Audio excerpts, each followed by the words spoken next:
there is there already. But we're going to annotate, we're going to mark this up and try to make sense of this information.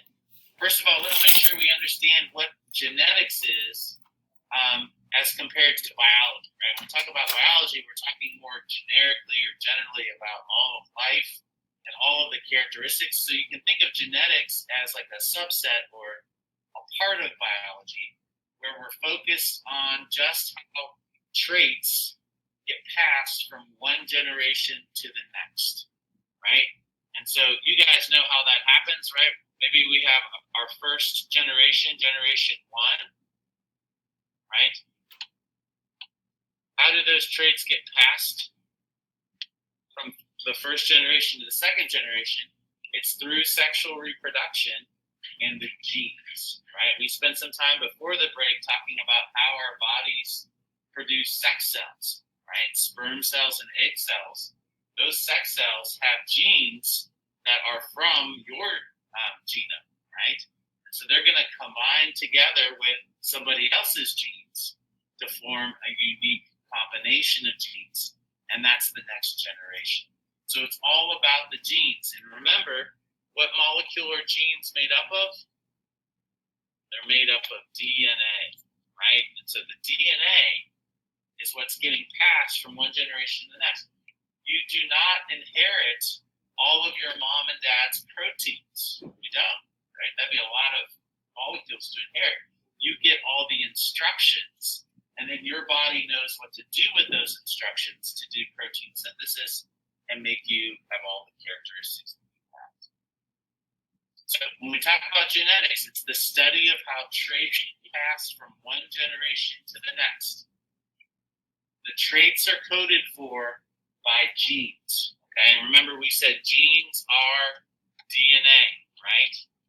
We talked about how there's 4 nucleotides, and the order of those nucleotides are what code for our proteins. And so these genes, remember, they're found on homologous chromosomes. Remember, homologous is the word that means similar. We have 2 homologous chromosomes in our bodies, one from mom, one from dad. And so because we have 2 chromosomes for every chromosome, because we have one from mom and one from dad, that means we have duplicate genes, right? We have 2 genes that determine our hair color. We have 2 genes that determine our foot size. We have 2 genes that to determine our height. Now, this is a little bit oversimplified, right? But that's the big idea, is that there's 2 genes for every trait inside of us.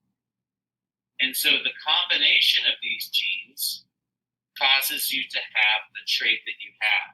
So maybe we'll write down here gene 1 from maybe dad, and gene 2 maybe from mom, together causes you to have your traits, whether that's your eye color, your hair color, or any of your traits, okay?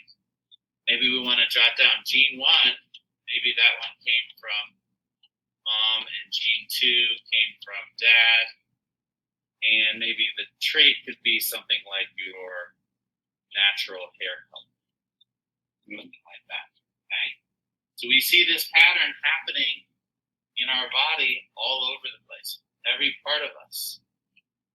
Now, this is very simple, right? In reality, it's actually much more complicated. For instance, in humans, it's not 1 gene or 2 genes that determines your height. There's lots and lots of genes that together determine your height. So we know that there's about 180 different genes that together determine how tall a person is. So I'm a unique combination of those genes, and I'm very tall, but there's other people with other unique combinations of genes that have shorter heights. Okay. Any questions? All right, we're doing great.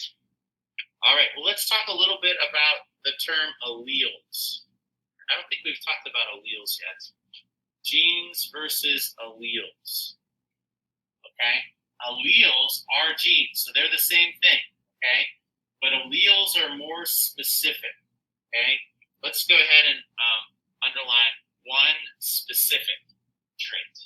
So we can talk about, for example, the gene for eye color. But if we want to talk about the gene for blue eyes, which is one option of eye color, right? Then we would refer to that not as a gene, but we'd call that an allele. An allele. So think of an allele as a gene for one specific outcome, right? We can talk about the eye color gene. That's general, right? Because there's lots of different eye colors, isn't there?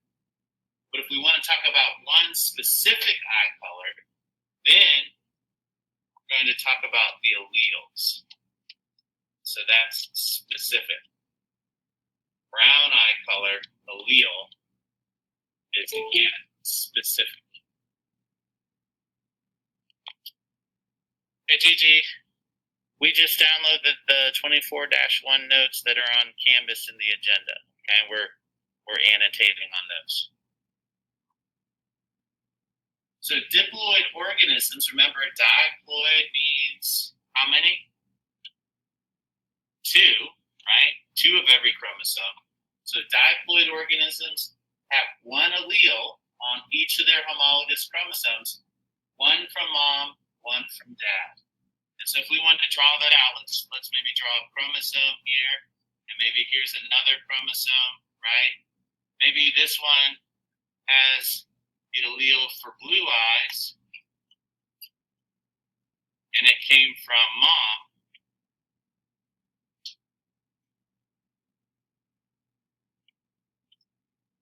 And maybe this homologous chromosome has the allele for brown eyes.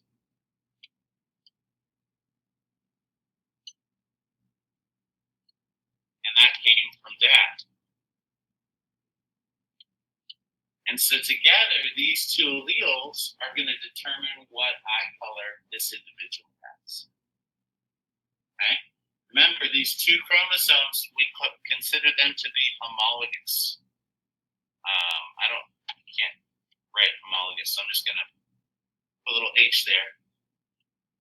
Homologous chromosomes. Okay? Any questions here? So for every trait in your body, you have at least 2 genes, 2 alleles. One that you inherited from mom, one that you inherited from dad, and together that's going to give you your physical traits. Okay. Any questions? Yeah, Owen. No, you're going too fast. Okay, I'm slowing down, Jenna.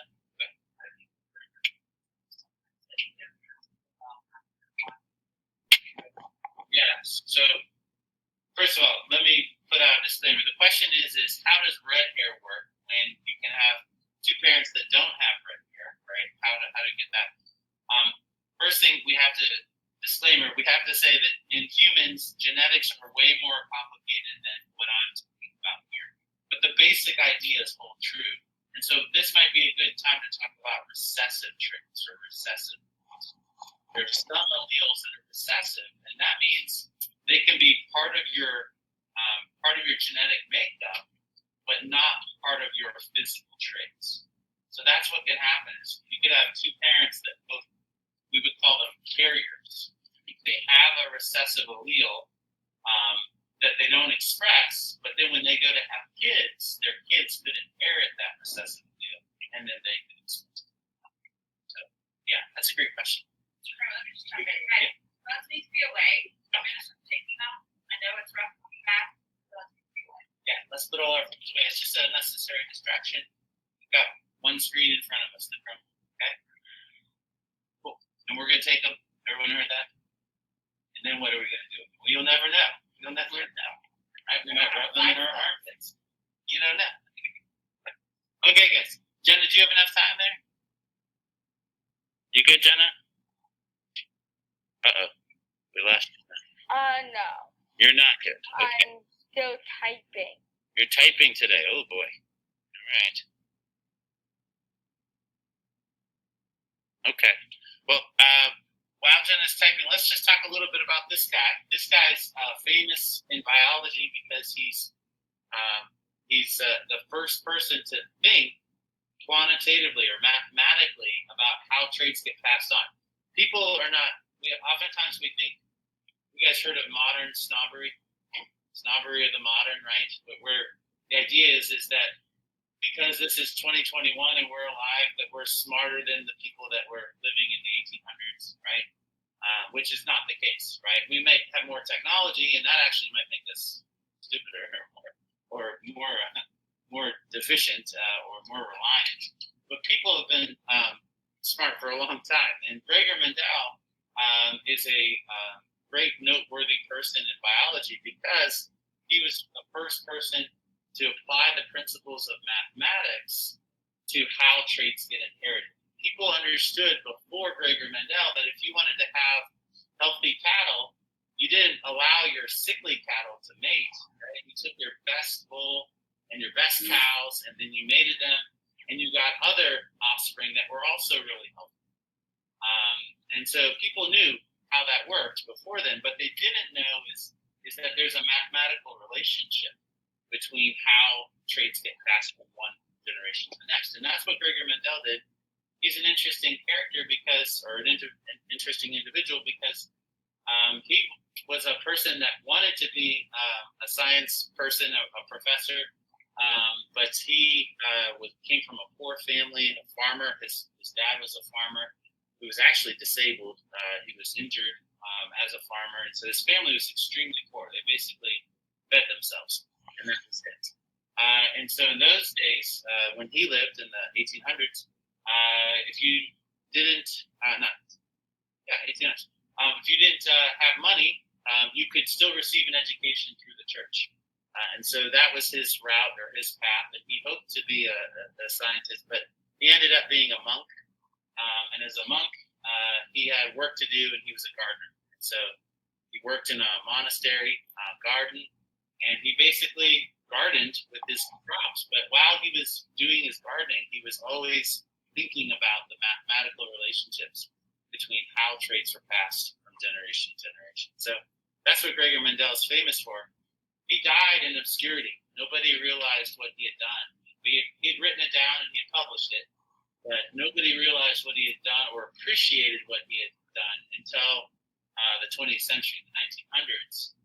That's when his work was rediscovered, and people started to realize the genius of this guy. He died just as a monk, and never really became famous for his work until afterwards. This is an interesting thing to think about, right? What will you be famous for afterwards? I don't know. Okay, so dominant versus recessive alleles. Jenna, we're going to go forward a little bit, okay? Dominant versus recessive alleles. Okay. All these Mendelian traits. Okay, Mendelian traits after Gregor Mendel. That's him, and we've named our turtle. That's why our turtle is named Gregor, after Gregor Mendel. Dominant alleles are expressed whenever they are present in an organism. And so maybe we should underline the word dominant and are expressed.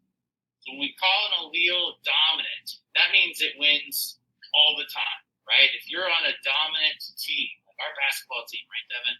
Our basketball team was dominant, right? They won a lot. And so if you dominate the basketball court, or you are a dominant allele, that means you win all the time, right? You're not just most of the time, all the time.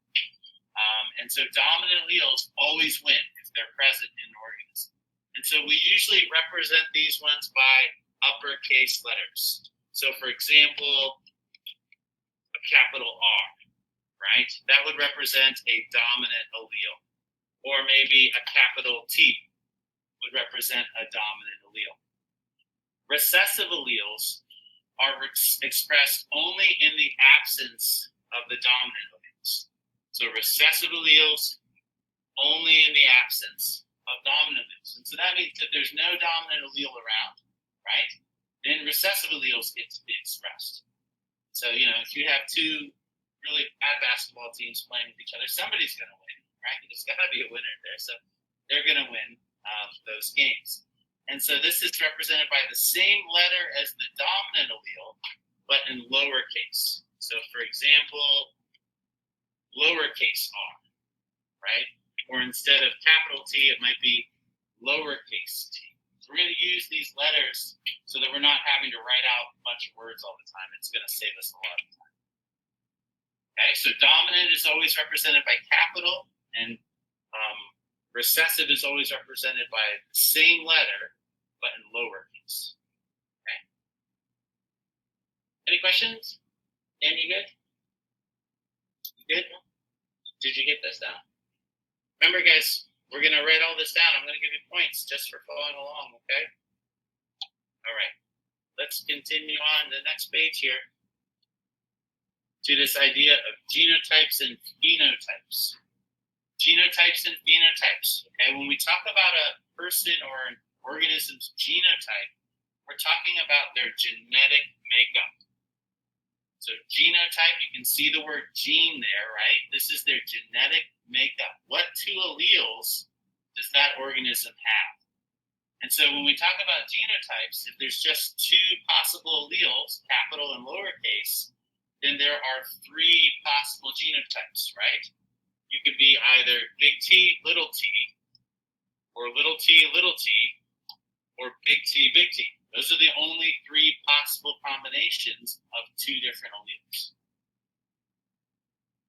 When we talk about the phenotype, we mean what they physically are. Let's underline the PH in phenotype and the PH in physical. So phenotypes are physical, okay? And so this could be tall or short if we're talking about an individual, or maybe it could be purple or white, but it's the two possible traits that an organism could possess.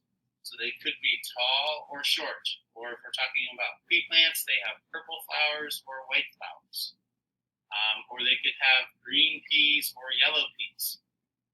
Okay? But what do they physically produce? That's their phenotype. And so for every genotype, there's a specific phenotype that comes from that genotype. And so if you have two, let's say big T represents tall, let's maybe write that in the margin here. Big T is the allele for tall. We'll say tall allele. And little t would represent the short allele. If an individual has two of the tall alleles, then they have to be tall. If they have two of the short alleles, then they have to be short. The one that's always a little bit challenging is the heterozygous, which we haven't talked about yet, the one where there's two different alleles. If there's two different alleles, which one's going to win, tall or short? Tall. And that's because tall is dominant. And so if you have two alleles, the tall allele and the recessive short allele, you're going to be a tall individual. Okay? Go ahead. No. Yeah, I feel like a real hypocrite when I teach this lesson because it's not always that way. But this is just the basics. This is just the introduction. And we are going to learn a couple of other ways as well. So hang in there. Your inquisitive mind is good. Keep thinking through this. But no, it's not always that way. Okay. Anybody else? Yeah, somebody online? Yeah. Yes. What's up, Jenna? One of the parents had Noonan syndrome when they were kids. Mm-hmm. And when they got married to someone who was born with no Noonans, and the mother was born with Noonans. Right, and Jenna. so that means some of her kids might have had Noonans. Right. Which causes growth shots to help you grow. Right. Yeah, so that's a good question, Jenna. And I think, again, I keep saying this, but it's in humans, it's not as simple as what I'm showing here. And I don't want to make it seem like it is that simple. So there's lots of different things that can cause that syndrome. And there's lots of different environmental factors as well. So And I'm not really sure. I haven't read a whole lot about that condition. So, but if there is a genetic component, then that can be part of the offspring from that individual. Yeah. And one of them, same as my sister Hayden. I know. You're very special, and you're a unique person for that. Yeah, but do you want to hear something weird? My mom let's was talk the about that later. oldest, But her sister, my Yeah. Aunt Mara, Okay. is the youngest but taller. Yes. Okay. We'll talk more about that. We're going to talk a little bit about pedigrees, and that might be something interesting for you to do is to look at your family and your family's history. So it's cool. That's good. I'm glad you're interested in that. Let's definitely do that in the future here. Okay. Let's continue on with homozygous and heterozygous genotypes. There's two different kinds of genotypes. When we talk about genotypes, remember that's the two letters, the two alleles that you inherited, one from mom, one from dad. When we talk about the genotypes, they are either homozygous or heterozygous. And right away you can tell, probably you can guess, right? Homo means two of the same, and hetero means two that are different. Homozygous means similar or the same, and heterozygous means different. And really, that's the only two options, right? You could have two of the same alleles and be homozygous, or you could have two different alleles and be heterozygous. Oh, and that would be a carrier, right? If somebody's heterozygous, they're also called a carrier of a trait. You can have a trait and pass it on to your children and not necessarily have that gene expressed in your body. So diploid organisms like humans have two homologous chromosomes. Again, remember, di is the prefix that means two. This means that we have two genes for every trait. So two is the word here. And one allele on each homologous chromosome. We talked about that before, so I don't think we need to do that. Oh, that's a typo there. Little mutation. That should be. Or no, that should actually be from. What am I saying? Uh-oh. I erase? Yes. From. One from mom and one from dad. If the two alleles are the same, then that means they are homozygous. Okay? And so the example for that is either big T or little t. That's homozygous if they're both the same letter and case. Okay? And so then the second one is heterozygous, and that means that they are different. And so you might be saying, wait a minute, they're both T's. That's the same. But remember, the case matters. We have to pay attention not just to the letter, but the case. In this case, it's uppercase and lowercase. There's an uppercase and a lowercase, then those represent two different DNA codes. Go ahead, Owen. So you have an example of Yeah, that's a great question. So average height. Good point. So yes, there is. In Gregor Mendel, part of his genius was he noticed that there were only two varieties of pea plants. There were tall ones and there were short ones. And in pea plants, there is no average, right? But we know in humans, if we lined up everybody in the school, there'd be a spectrum, right? Not just two heights. There'd be a whole bunch of heights. And there'd be a very few tall people like me, and there'd be very few very short people. But most of us would be what Pam said, kind of average, kind of in the middle. And if you want to, I can show you how we arrive at that. That's something called polygenic traits, which again is it's more complicated than this. This isn't wrong, but what you're talking about is more complicated than this. And we'll hopefully get to that. That's something we can do. So I'd love to show you how that works. But basically, the short story is there's more than one gene that determines things like our height. There's just not two centers. Exactly. Yeah. And so you can end up having a whole host or a whole range of different traits. It's not like that for everything, right? I mean, we talk about blood type, right? There's only 8 different blood types. So it's digital, right? You're one of those 8. But if we talk about height, right, there's a whole bunch of different heights.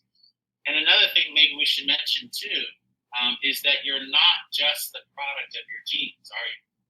Right? There's that whole nature versus nurture thing that's happening inside of us, right? So think about your diet.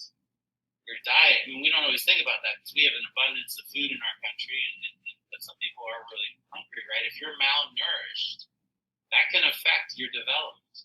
That can prevent you from getting taller. So, there's, a lot of third world countries, the people tend to be shorter, not because of their genes, but because they're not getting the calories and nutrients and vitamins that they need when they're children to get to the full stature that their genes will allow. So there's also environmental factors that can influence how our genes get interpreted into our nutrients. This is why it's really important to not do drugs, right? I mean, if you're doing drugs, that can affect your children, so it can change the genetic makeup. So it's really important to take care of yourself, not just for yourself, but for your children that you'll have eventually, right? These are good questions. Again, I'm glad you're thinking about it. What we're showing you here today is the simple stuff. What you're wrestling with is the reality that we see in front of us. And I think it's also important to note that no one really understands completely yet, hopefully yet, how all this works, right?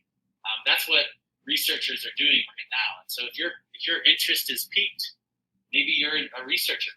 Maybe you're somebody that's going to spend their days studying this stuff and taking data and trying to understand how this all works. If we can understand this, we can understand how diseases work. And if we can understand how diseases work, we can hopefully maybe cure people from these diseases in the future.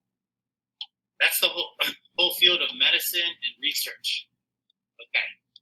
All right. So that's all the farther with the notes. So we'll go ahead and end our little lecture here today. That's quite a bit that we talked about. And so from here,